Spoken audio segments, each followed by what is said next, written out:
கஷ்டமா இருக்கு. யாருக்கும் எனக்கு பிடிக்கல. ஏன் இப்படி சொல்ற? இங்க ஒரு பையனுக்கும் அப்படிதான் தோணுது. ஆனா என்ன ஆகுதுன்னு பார்க்கலாம்.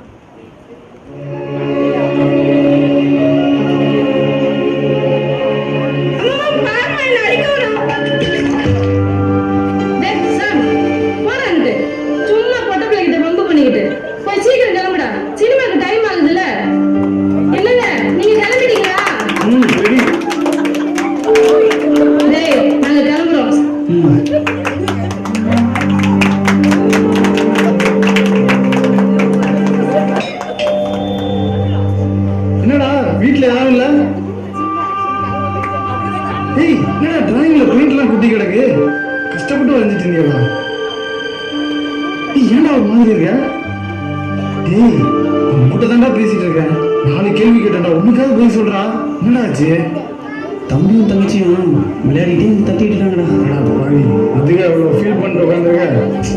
அதுக்கு இல்லடா, டிராயிங் பண்ணதை பற்றி ஒன்றும் இல்லை, திரும்ப வரைஞ்சிப்பேன். ஆனால் கொடுத்ததுக்கு ஒரு சாரி கூட சொல்லாமல் போயிட்டாங்கடா. அந்த அளவுக்கு நான் ஒருத்தவங்க போயிட்டீங்க. எங்கள் வீட்டில் என்ன ஒரு பொறுப்பை கூட மதிக்க மாட்டாங்களா. அதான் கொஞ்சம் கஷ்டமாக இருக்குது. உங்கள் வீட்டு ஆளுங்களை பற்றி தெரிஞ்சு போயிடுச்சுல. சரி வா போகலாம். டீ ஏதோ ரோஜா செடி வாங்கன்னு சொல்லிட்டு இருந்தீங்களே, வாடா போயிட்டு வந்துடலாம். சரிடா. ராஜி ராஜி கொஞ்சம் நில்லுப்பா. மாமாவுக்கு ஒரு வகுப்பு வலிக்குது, ஒரு 65 ரூபா கூட டாக்டர் வீட்டுக்கு போயிட்டு வந்துடுறேன். முடியாதுங்கம்மா, நீங்கள் காசை வாங்கிட்டு எங்கே போய் எனக்கு தெரியும். அட உண்மையை தான்ப்பா சொல்கிறேன். உங்கள் வகுப்பு வலிக்குது, அவனை தொட்டுப்பா.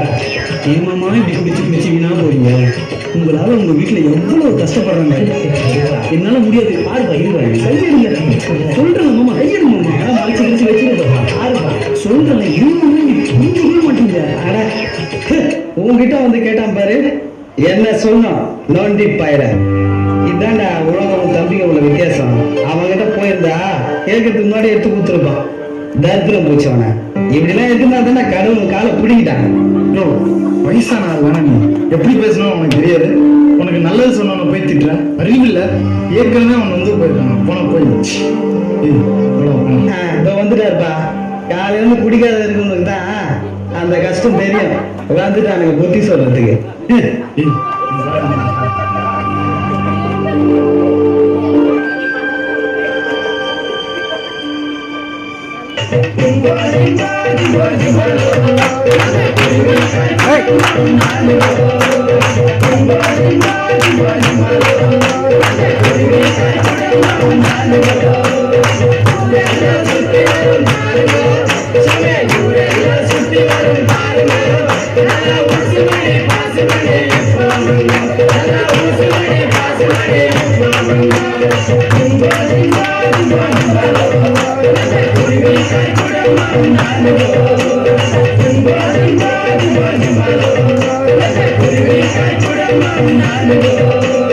சாமி கொஞ்சம் நில்லுங்க சாமி.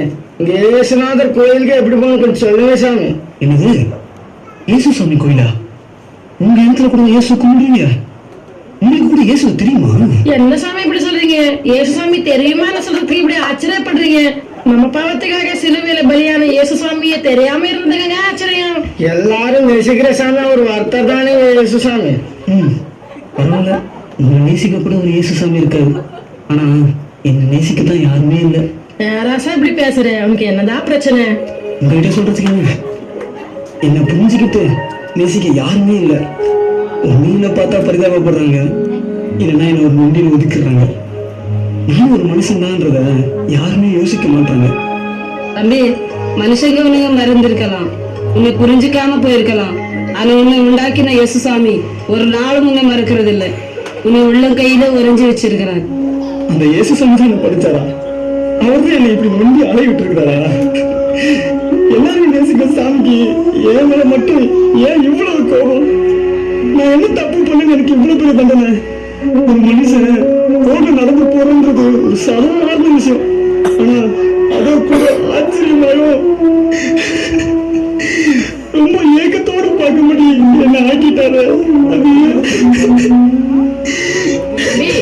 கையில வச்சிருக்கிற ரோசா செடி, அந்த செடிய பாக்குறவங்க ரோசாவதான் பாக்குறாங்க தவிர அதை உள்ள முள்ள யாரும் பார்க்க மாட்டாரு. அந்த ரோசாவை போலதான் இயேசு சுவாமியும் ஏசுசாமியை நீ பார்த்தேனா நீயும் ராசதான்.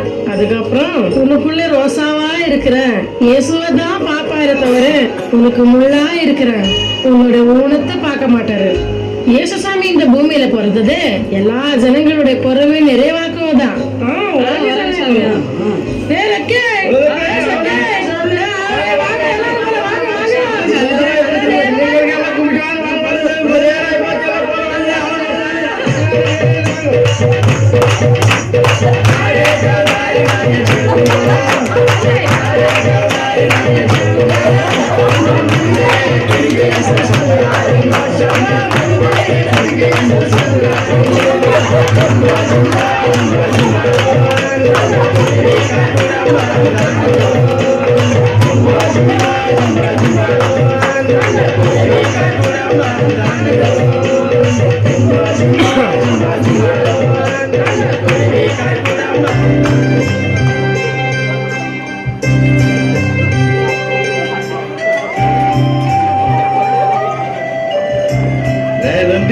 நெல்றா நான் குட்டிக்கிட்டு நீ காசு கொடுக்கலனா எனக்கு காசு வர நினைச்சுக்கிறேன்.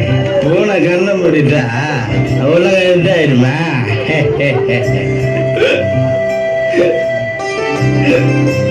என்ன இது கண்டுக்காம போறான்?